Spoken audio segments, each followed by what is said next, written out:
oportunidades que Deus tem nos dado de, mais uma vez, termos a oportunidade de estar na casa de Deus. Né? Isso é uma oportunidade ímpar para todo crente, para todo servo, todo filho de Deus, que tem sede de Deus, sede de aprender a palavra de Deus, sede de conhecer mais. E como eu tenho dito, o culto de doutrina, ele mede, é um termômetro espiritual da vida da igreja. É doutrina e círculo de oração. Por quê? Muitas vezes a gente ora pedindo avivamento, mas avivamento, irmãos, não vem por uma pessoa. O avivamento, ele sempre é coletivo, não é? E individualmente nós temos que ser avivados, individualmente. O avivamento não depende, eu não preciso, para ser avivado, eu não dependo da vida de outra pessoa. Né? Tem gente que a dependência espiritual dele sempre é: fulano não vai não, então eu não vou não. Se fulano não for, eu não vou. Se Beltrano não tiver, eu não estou. Isso já demonstra que essa pessoa é um crente que anda de muleta. Um crente que anda de muletas, não é? Que precisa de um suporte contínuo e constante para que possa seguir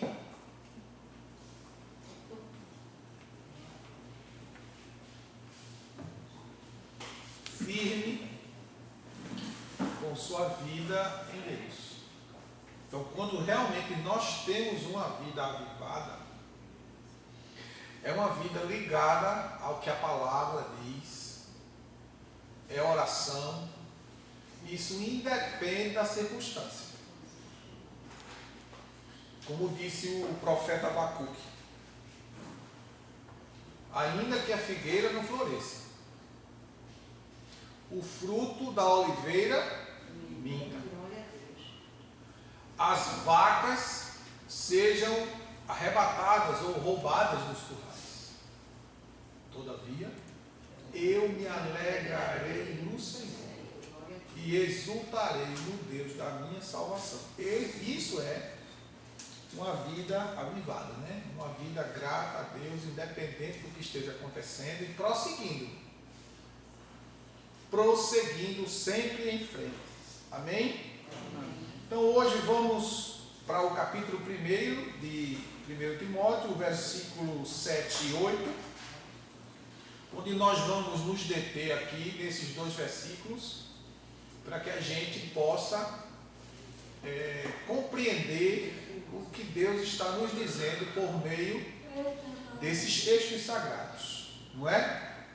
É que Deus está nos falando pela sua santa palavra. E nós podemos avaliar esses dois versículos, não é? Como uma disciplina espiritual que Paulo estava trazendo para a vida espiritual de Timóteo. E ele diz: porquanto Deus não nos concedeu espírito de covardia, mas de poder, de amor e de equilíbrio. Veja a tríplice mensagem do versículo 7, não é? A tríplice graça que o pastor, no caso Timóteo, deve receber. E primeiro vem poder, porque Deus não nos concedeu espírito de covardia, mas de poder. Poder aqui não é simplesmente a palavra grega dínamos, porque não me envergonho do evangelho, pois é poder de Deus, como diz Paulo aos Romanos, capítulo 1, verso 16, quando ele usa a palavra ali dínamos no grego. Mas esse sentido aqui, a palavra poder fala sobre não apenas o poder do Evangelho, mas fala do caráter transformado para exercer a autoridade sem arrogância. Paulo estava dizendo a Timóteo que ele deveria exercer a autoridade espiritual sem ser arrogante, sem estar submetendo as ovelhas de forma abrupta, sem olhar o rebanho com o coração de Deus. O apóstolo Pedro, a gente vai para a primeira carta de Pedro, no capítulo 5. 1 de Pedro, capítulo 5, o apóstolo Pedro diz, no versículo 1, 2 e 3, 1 de Pedro,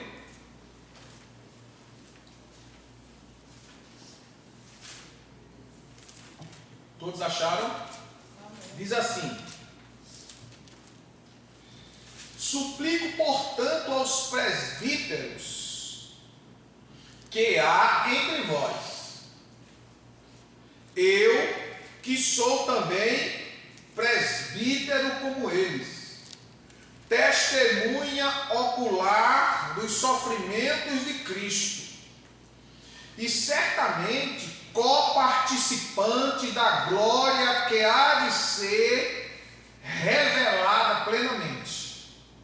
Aí ele diz, versículo 2: pastoreai o rebanho de Deus que está sob vosso cuidado, não por constrangimento, mas voluntariamente, como Deus quer, não por sorte da ganância, mas de boa vontade, não como ditadores daqueles que vos foram confiados, antes tornando-vos exemplo do rebanho. Então veja a recomendação apostólica de Pedro, dizendo que aquele que vai pastorear o rebanho de Deus, ele não deve agir como um ditador, mas sim como um exemplo ao rebanho. E é o que Paulo está dizendo aqui para Timóteo, que Deus não nos deu um espírito de covardia, mas de poder. E esse espírito de poder, ele molda o nosso caráter, para que nós exerçamos a autoridade sem sermos arrogantes, sem sermos prepotentes. E dentro desse contexto, Paulo traz ainda nessa tríplice graça que o pastor recebe da parte de Deus, para que ele possa exercer o seu ministério.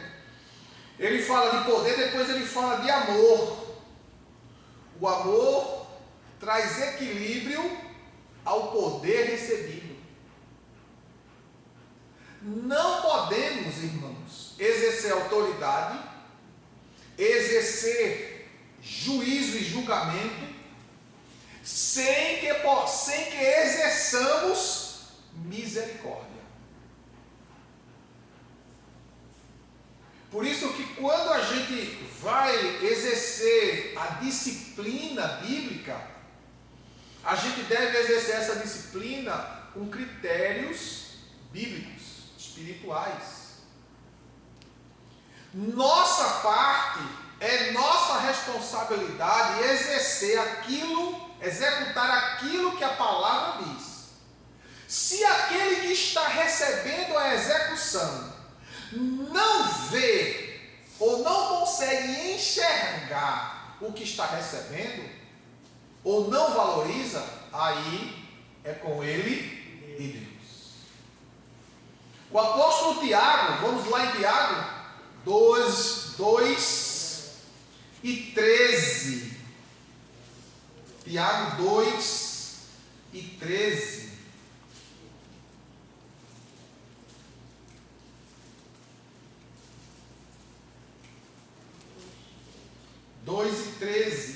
Tiago diz, vamos começar do verso 12, Tiago capítulo 2, verso 12, diz assim: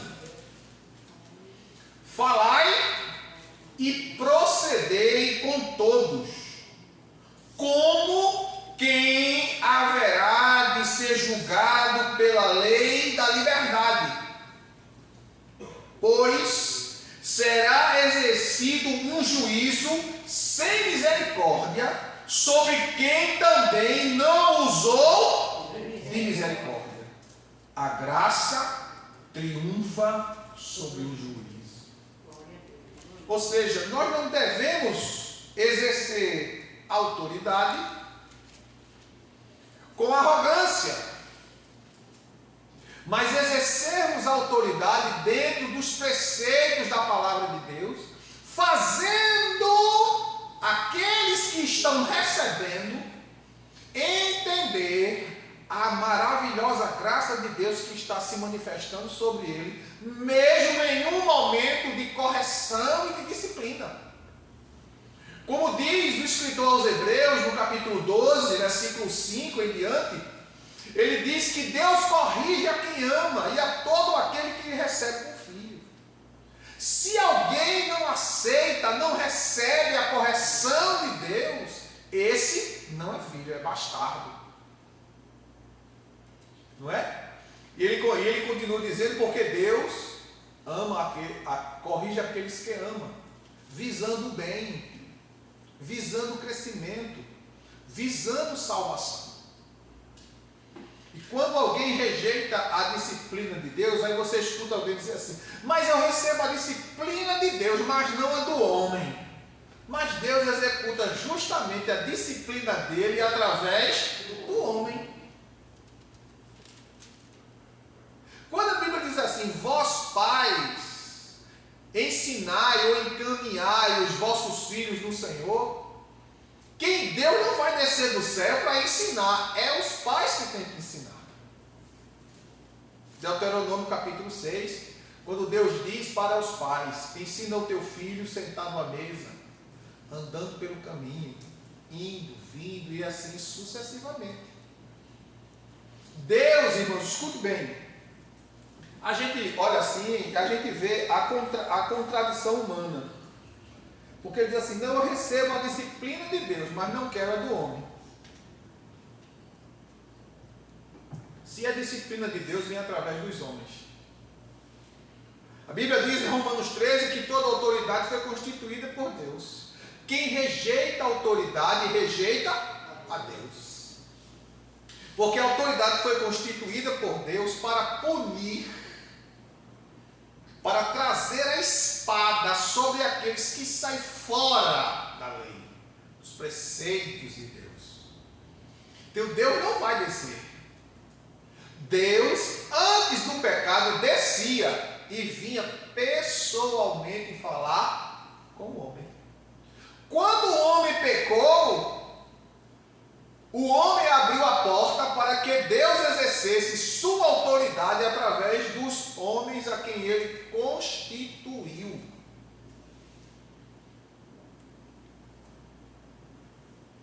Então, a primeira autoridade que um homem recebe na sua vida é a autoridade dos pais. Depois dos pais, vem a autoridade na escola, que são os professores. Depois, ele recebe no trabalho os senhores, os patrões. É uma autoridade sobre o funcionário, sobre o trabalhador. Depois vem as autoridades políticas, as autoridades militares e as autoridades religiosas. Cada uma no seu devido lugar, no seu âmbito social, para que nós, homens, possamos andar debaixo de uma ética. Ética civil, ética religiosa no aspecto espiritual a fim de que nós possamos crescer como pessoa, como cidadão, como pai, como filho, como líder religioso e assim sucessivamente. E dentro desse contexto, irmãos, quando Paulo está falando a Timóteo dessa tríplice graça que o pastor recebe, poder, caráter, para exercer autoridade sem arrogância. Segundo, o amor, que traz equilíbrio no exercício da autoridade. E terceiro, moderação. Veja o versículo 7 do capítulo 1, repetindo: porquanto Deus não nos concedeu espírito de covardia, mas de poder, de amor e de equilíbrio. E dentro desse contexto, equilíbrio, moderação, que traz o equilíbrio no exercício da execução do poder que está sobre você. No caso aqui, Paulo dizendo a Timóteo, como pastor, como líder. E aí, irmãos, temos aqui a palavra moderação no grego, que é sopronismos. A palavra grega é sopronismos, que significa saúde mental. Tem que ter saúde mental para exercer a autoridade espiritual sem arrogância, mas com amor e equilíbrio. E esse equilíbrio, escuta bem, sobriedade. Assim, o pastor, o líder, o diácono, é mestre de si mesmo e do rebanho.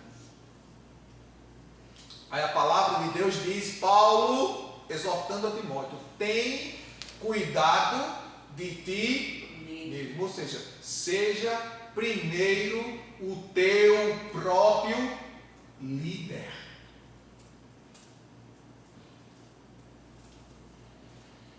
Louvado seja o nome de Jesus. No versículo 8, Paulo diz assim: assim sendo, não te envergonhes do testemunho de nosso Senhor, nem de mim, prisioneiro dele. Pelo contrário, participa comigo dos sofrimentos pela causa do Evangelho, conforme o poder de Deus.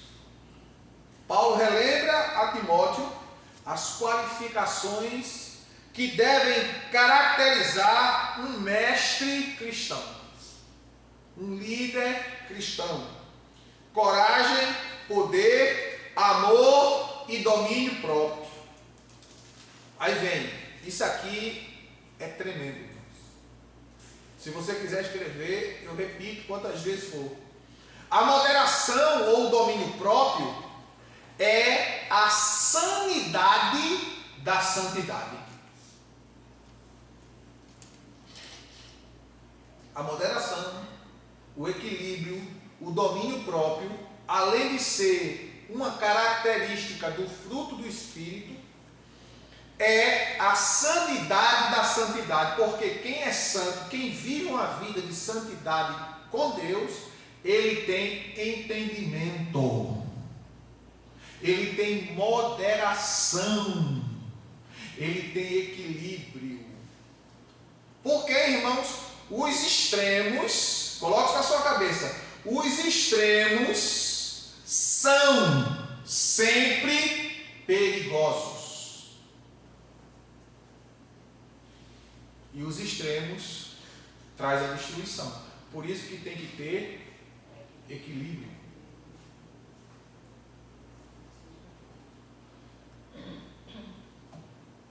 É como uma pessoa que lê muito, mas ora pouco. A pessoa ora muito e lê pouco. Vai ficar desbalanceado. Porque conhecimento sem poder é vazio. E poder sem conhecimento traz desequilíbrio, porque você não vai poder usar da forma correta. Você vai aos extremos. Então a moderação ou domínio próprio é a sanidade da santidade. Nenhum homem pode governar outros homens se não tem domínio sobre ele mesmo.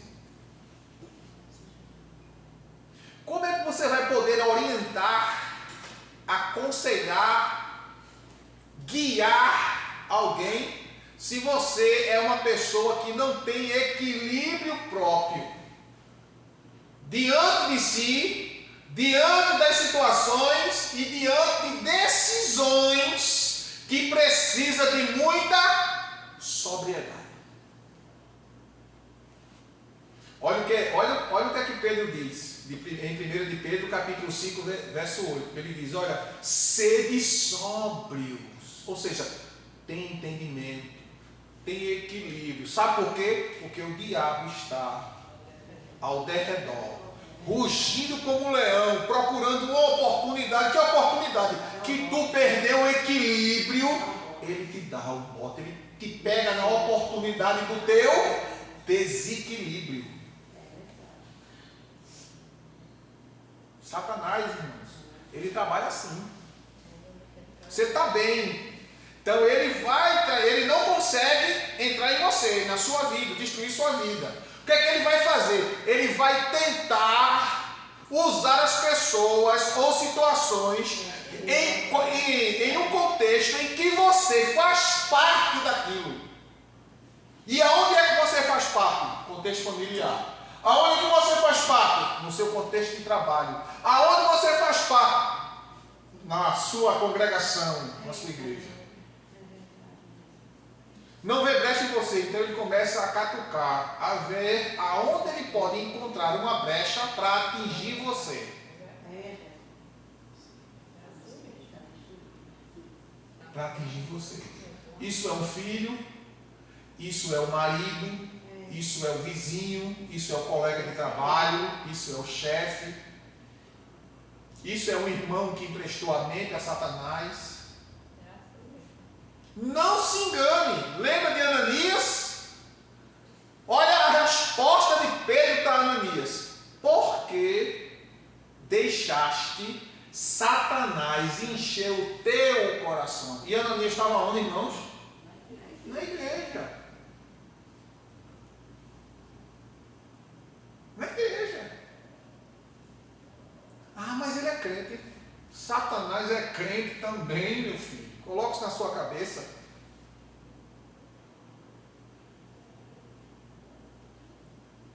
Não basta apenas dizer, eu sou crente. Não é? Não basta dizer. É preciso, de fato, ser. Quer dizer uma coisa, ser é outra. Nem sempre quem diz que é, é. É melhor você dizer que não é, mas demonstrar que é pelo seu procedimento. Como o apóstolo Tiago diz, olha o que ele diz. Mostra-me a tua fé sem obras, que eu te mostrarei a minha fé pelas minhas obras, ou seja, comportamento. Você diz que tem fé, mas você está dizendo, mas a sua vida, a sua conduta não condiz com o que você diz.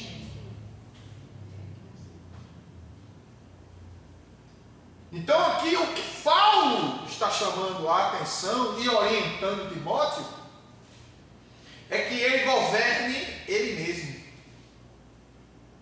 E dentro desse contexto de governar, ele não sinta vergonha de ser o que ele é.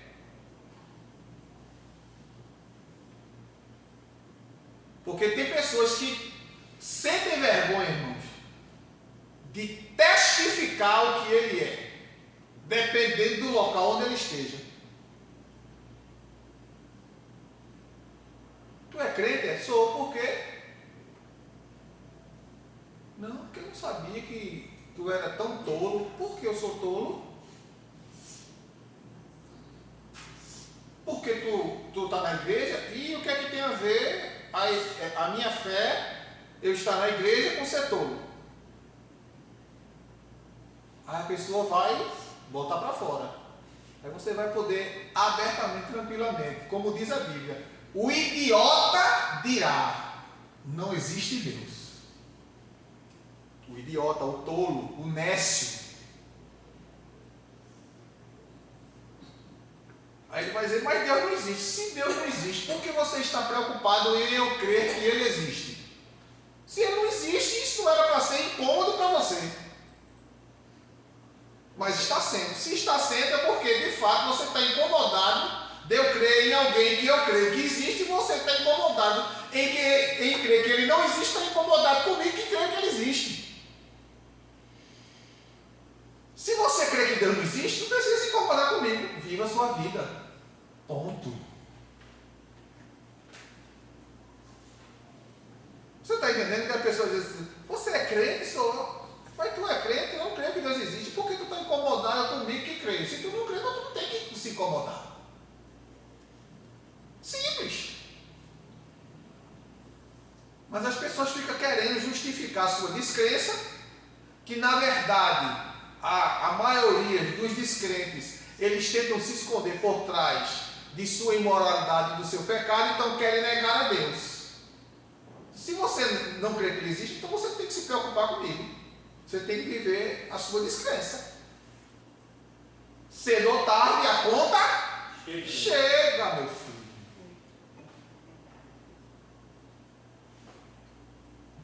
Chega e ninguém escapa disso. Não tem como escapar. Diz John Kelly, veja o que é que ele diz: o evangelho de um Salvador crucificado impressionava os judeus como sendo blasfemo. Os judeus se impressionavam com o evangelho, porque Jesus, que foi crucificado, para eles se tornava uma blasfêmia pelo fato de Jesus ser ovacionado como o Messias e o Filho de Deus.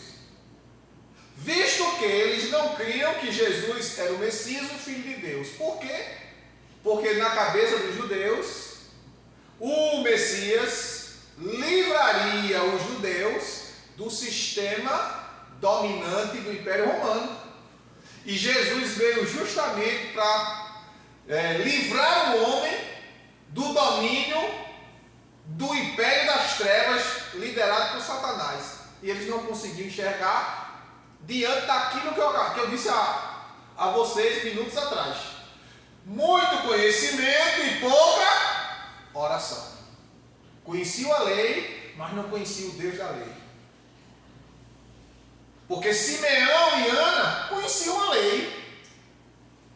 E quando Jesus, recém-nascido, chegou no templo para ser apresentado e circuncidado no 8º dia, quando eles viram, a Bíblia diz que eles, pelo Espírito Santo, glorificaram a Deus e disseram: despede agora teu servo, Senhor, porque os meus olhos viram a tua salvação. Conheciam a lei, mas conheciam a Deus. Então, espiritualidade e oração andam junto. Conhecimento e oração andam junto. Não pode andar solto. Porque se andarem separados, trará um desequilíbrio. E os pagãos, como sendo puro contrassenso. Por quê? Porque os pagãos, eles adoravam vários deuses, várias entidades.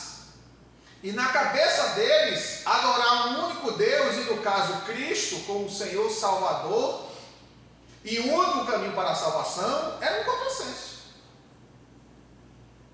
É compreensível, portanto, que em uma situação de extrema tensão, como aquela vivida pela igreja, pela igreja de Éfeso, da qual Timóteo era o pastor, da qual Paulo já tinha escrito uma carta, e da qual Paulo agora orientava Timóteo como pastor da igreja de Éfeso, o que ele deveria fazer e como deveria se conduzir. Então Paulo diz que era compreensível, portanto, que uma situação de extrema tensão como aquela vivida pela igreja, uma pessoa tímida como Timóteo, sentisse temor diante do inevitável desprezo e ódio suportado por causa do Evangelho, longe de ter vergonha das humilhações e dos sofrimentos de Paulo. Timóteo deveria criar coragem e deles participar. Por quê? Porque Paulo foi abandonado quando souberam que ele estava preso. Eu não posso me associar a esse irmão, porque esse irmão está preso. Se souber que eu tenho proximidade com ele, eu também corro o risco de ser preso. Então eu não quero proximidade. É quando Paulo diz, no verso 8: assim sendo, não te envergonhes do testemunho de nosso Senhor, nem de mim, prisioneiro dele. Não sinta vergonha de mim. Pelo contrário, participa comigo dos sofrimentos pela causa do Evangelho, conforme o poder de Deus. Ou seja, Paulo estava dizendo: eu estou preso não porque sou um malfeitor, eu estou preso por causa do Evangelho. Louvado seja o nome de Jesus. Se você assim fizer, Timóteo, redundará em lucro para o Evangelho. E eu fiz aqui uma observação, irmãos, do versículo 6 do capítulo 1. Eu fiz uma breve observação, porque às vezes a gente fala tanto de dons. E a semana passada nós falamos sobre o dom de Deus na vida de Timóteo, para que ele despertasse esse dom. E a gente precisa entender que os dons não são oferecidos aos crentes em seu pleno florescimento, ou seja, já pronto em nós. Deus nos dá os dons, mas nós precisamos de desenvolver o dom de Deus em nós. É necessário que, mediante a fé, o cristão os cultive e exercite em benefício do corpo de Cristo e para a glória de Deus. Tem pessoas que têm talento, a gente vê, mas a pessoa diz: não, eu quero ficar aqui mesmo no meu cantinho. Deixa eu aqui quietinho. Deus não te deu talento, Deus não te deu dom para tu ficar quieto. Deus te deu talento, Deus te deu dom para tu te mexer, te mover. Lembra do Senhor que chamou os seus servos, e a um deu 5, a outro deu 2 e a outro deu 1. Quando ele voltou, ele pediu conta. Eu tive medo, eu tive vergonha. Eu achei que não tinha capacidade de exercer, por isso eu escondi, e agora está aqui. A resposta foi: servo, mau e inútil. Então, os dons que Deus nos deu, todos nós temos. Uns descobrem o que tem e exerce. Outro descobre o que tem e diz: eu não vou nem falar, porque se o pastor me ver, ele vai mandar me chamar. E ele diz assim: mas quem está chamando é o pastor, não é Deus. Deus não falou para mim, e não vai. Não vai. Deus usa o homem para concretizar a chamada na vida do homem. Não, eu vou esperar Deus falar para mim.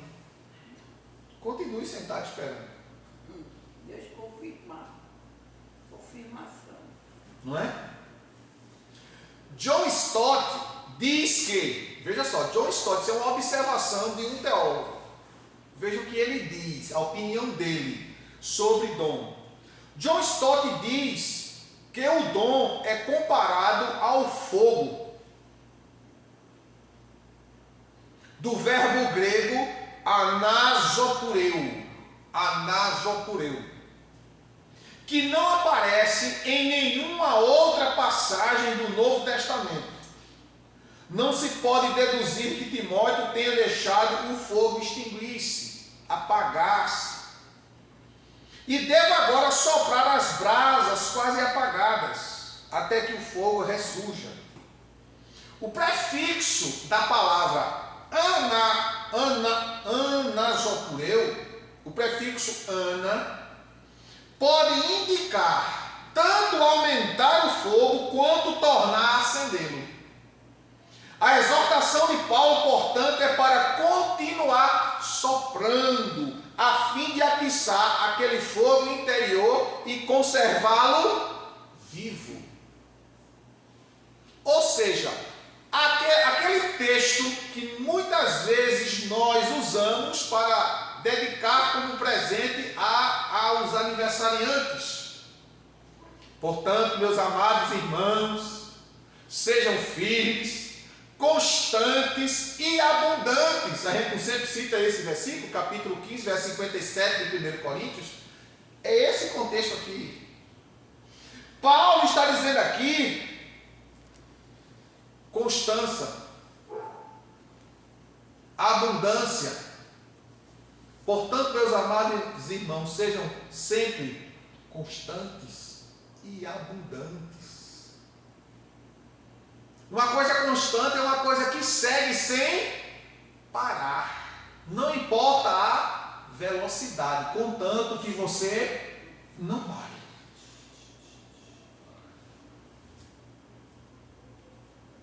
Mas pastor, e se a gasolina acabar? Você não parou. Ali foi parada estratégica para reabastecer.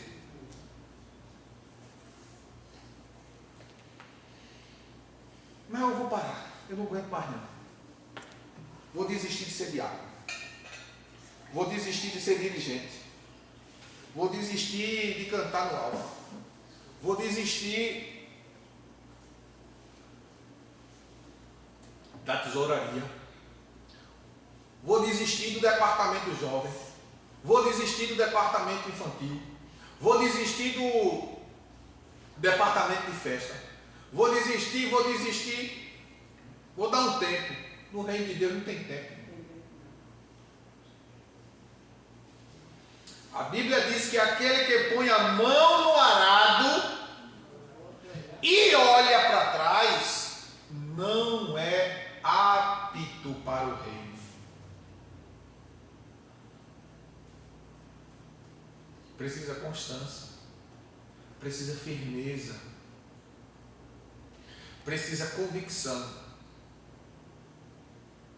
Pastor, ninguém está vendo. Você não foi chamado pelo homem, você foi chamado por Deus. Quem lhe vê, quem lhe justifica, quem lhe recompensa, quem lhe livra, quem lhe guarda, quem lhe abençoa, é Cristo que chamou você. Aleluia, Senhor. É Ele que te defende, é Ele que te livra. É Ele que te guarda, é Ele que guarda a tua entrada, é Ele que guarda a tua saída, é Ele que vai, é Ele que vem contigo, é Ele que te cobre, é Ele que te ampara, é Ele que provê, é Ele que te sara, é Ele que te cura, é Ele, porque dele, por Ele, para Ele são todas as coisas, glória, pois a Ele. Louvado seja o nome de Jesus.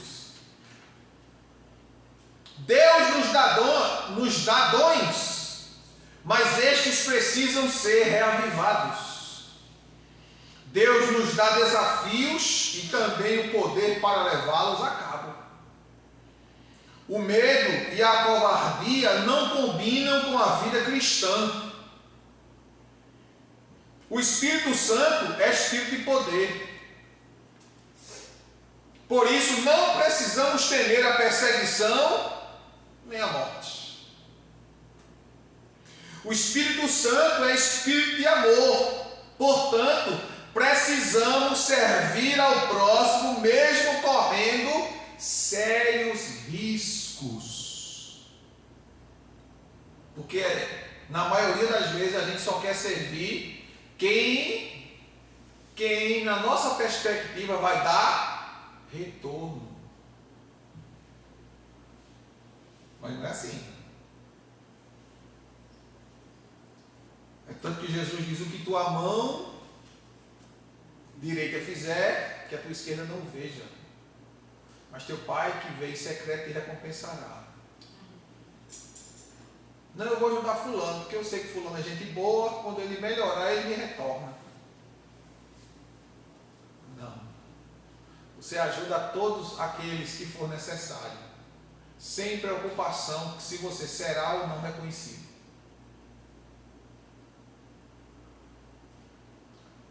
A profissão, irmão, mais ingrata que existe chama-se pastor. É o mais cobrado. Todos falam pastor. Se falam bem, amém. Se falam mal, não faz diferença. Porque normalmente falam mal pelas costas, planejam nas costas, planejam até muitas vezes tirar, desfazer. Não vamos tirar.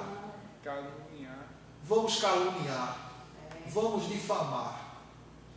Abandonam. Não é?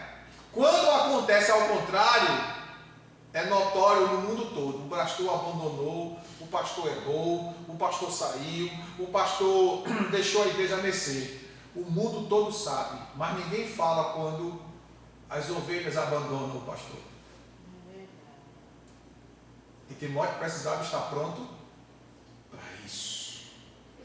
É tanto que pouco tempo depois dessa carta, Timóteo é assassinado, é morto. Morreu como? A pauladas. Morte trágica, morte brutal.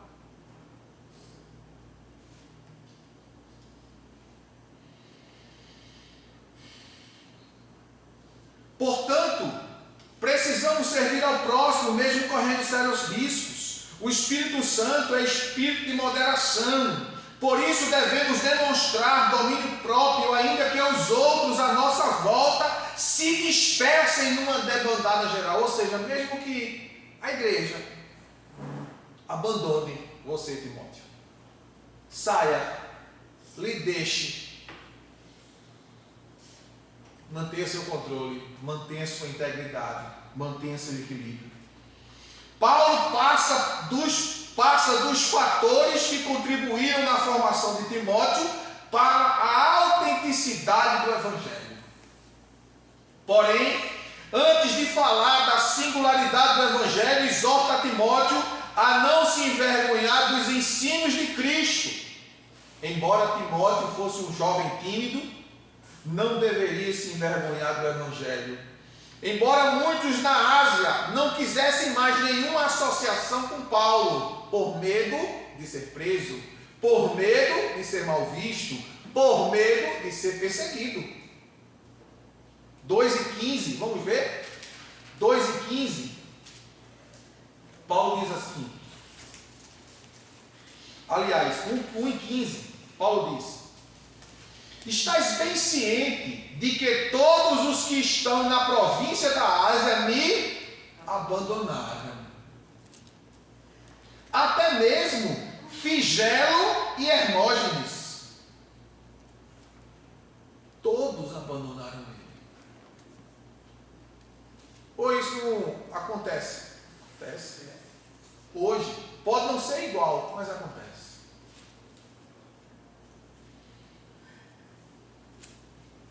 Em virtude de estar preso, acusado de malfeitor, como diz o versículo 9 do capítulo 2. Ele diz, vamos começar do versículo 8, 2 Timóteo 2, 8 e 9, ele diz assim: recorda-te de Jesus Cristo, ressurreto dentre os mortos, descendente de Davi, segundo o meu evangelho, pelo qual sofro a ponto de ser preso como criminoso, mas a palavra de Deus não está presa. Eu estou preso por causa da palavra, mas a palavra não está presa. Louvado seja o nome de Jesus. Timóteo não deveria se envergonhar nem de Cristo, nem do seu enviado. Envergonhar-se do Evangelho é envergonhar-se de Cristo, e aqueles que se envergonham de Cristo, o próprio Cristo se envergonhará deles. Marcos capítulo 8, verso 38. O Paulo, que não se envergonhava, admoestou Timóteo a não se envergonhar, e relatou que Onesíforo não tinha vergonha das algemas do apóstolo. Ou seja, muitos que abandonaram, muitos que se envergonharam, Deus deixou lá um sirineu. Para dizer assim a Paulo: olha, todos te abandonaram, mas eu não te abandonei. Estou aqui usando Onesíforo para estar contigo. Eu estou aqui contigo. Veja o verso 16. 1 e 16, Paulo diz assim: o Senhor conceda misericórdia à casa de Onesíforo, porquanto muitas vezes ele me abençoou com ânimo e não se envergonhou por eu estar preso. Verso 17: pelo contrário, assim que chegou a Roma, procurou-me com persistência até me encontrar. Qual é o presídio? Qual é a prisão que Paulo está? E foi de prisão em prisão, de local em local, procurando. Aqui está preso o senhor fulano de tal. Você é o que é dele? Sou amigo. Mas era Deus usando Onesíforo para dizer a Paulo: eu estou contigo aqui, Paulo. Não é? O nome é de difícil pronúncia, e eu não conheço nenhum Onesíforo no seu da Bíblia. Não é? Isso é para Deus dizer assim: eu uso, escuta, os improváveis para te abençoar.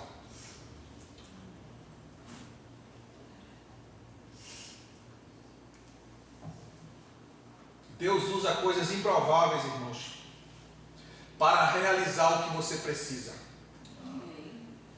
Amém? Amém? Quem sabe daqui para este final de ano, Deus fará coisas improváveis que você nem crê, que você nem vê, que você nem tem ideia, e trará a você tudo aquilo que você tem pedido. Quem sabe antes de findar 2025, milagres aconteçam e tu entre em 2026 glorificando a Deus mais do que em 2025. Porque quem abençoa a nossa vida não é o ano de 2025 nem 2026. Quem abençoa a nossa vida é o dono de todos os anos, é o dono da eternidade. Deus não precisa de ano nem de tempo. Deus está acima e além do tempo. Amém? Que Deus em Cristo continue nos abençoando, e se assim Ele nos permitir, na próxima semana continuaremos com o assunto desta segunda carta de Paulo a Timóteo. Amém, queridos? Deus nos abençoe em nome de Jesus.